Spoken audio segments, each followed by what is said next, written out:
సొంత పార్టీకి కోవర్ట్ ఎవరైనా ఉన్నారంటే సొంత పార్టీలో కోవర్ట్ ఎవరైనా ఉన్నారంటే తన కార్యకర్తల్ని అభిమానుల్ని నేతల్ని మీరేం మాట్లాడకూడదు నా పొత్తు పైన అని చెప్పినటువంటి పవన్ కళ్యాణ్ అలా మాట్లాడితే మిమ్మల్ని అందరినీ కోవర్టులుగా చూస్తానన్నటువంటి పవన్ కళ్యాణ్ నిన్నగాక మొన్న పిఠాపురం నుంచి పోటీ చేస్తానని చెప్పిన పవన్ కళ్యాణ్ ఇప్పుడు నేను అవసరమైతే కాకినాడ ఎంపీగా వెళ్ళిపోతాను అని అంటున్నారు.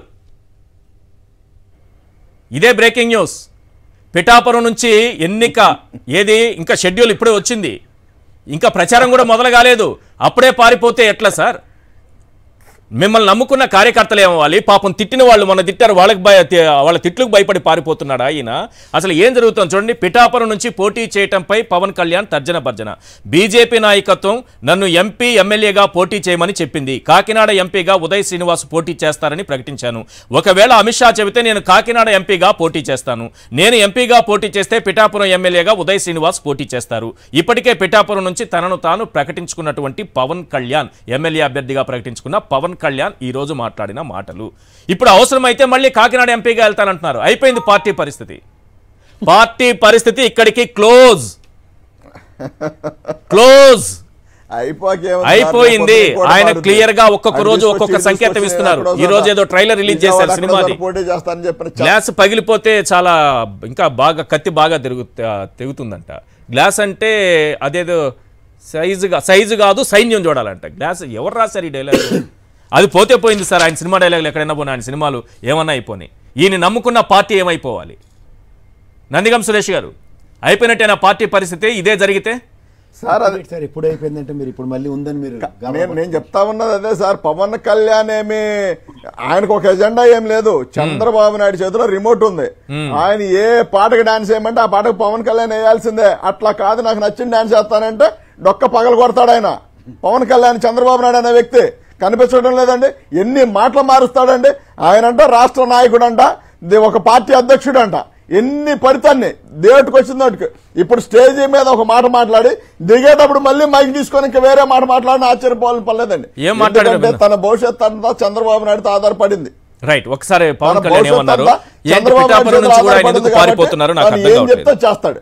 ఎస్ రైట్, ఒకసారి పవన్ కళ్యాణ్ క్యాండిడేట్ గా పంపిస్తాను. లేదు మావాడు నాకు ఎసరు పెట్టవు కదా భవిష్యత్తులో. ఒకవేళ మోదీ గారు అడిగితే, అమిత్ షా గారు అడిగితే నేను ఎంపీకి వెళ్ళాలంటే మా ఉదయ్ని అడిగి స్వాప్ చేసుకుంటాం ఇద్దరం. ఉదయ్ని ఎంపీ క్యాండిడేట్గా పంపిస్తాను. లేదు మావాడు నాకు ఎసరు పెట్టవు కదా భవిష్యత్తులో. ఒకవేళ మోదీ గారు అడిగితే, అమిత్ షా గారు అడిగితే నేను ఎంపీకి వెళ్ళాలంటే మా ఉదయ్ని అడిగి స్వాప్ చేసుకుంటాం ఇద్దరం.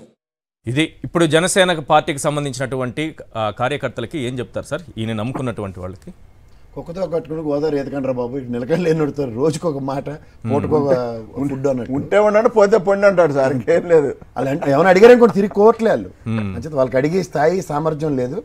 ఇది పార్టీ మీకు అర్థమవుతుందో లేదో అది ఎప్పుడో విలీనం చేశారు సార్. బీజేపీ రూట్ మ్యాప్ ఏదిస్తే ఆ కోత ఆట ఆడడం at the cost of Telugu Desam.